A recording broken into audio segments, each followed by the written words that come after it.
ليلة خير من ألف شهر.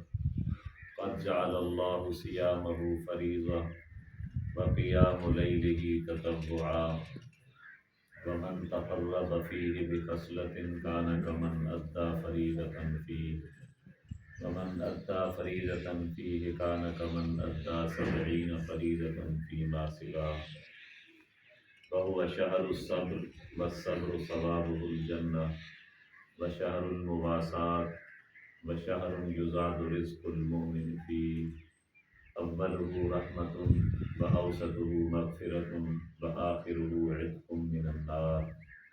ومن فطر فيه صائما كان مغفرة لذنوبه، وكان عتق رقبته من النار، وكان له مثل أجره من غير أن ينقص من أجره شيء. قالوا يا رسول الله ليس كلنا نجد ما نفطر به الصائم. قال من فطر صائما على تمرة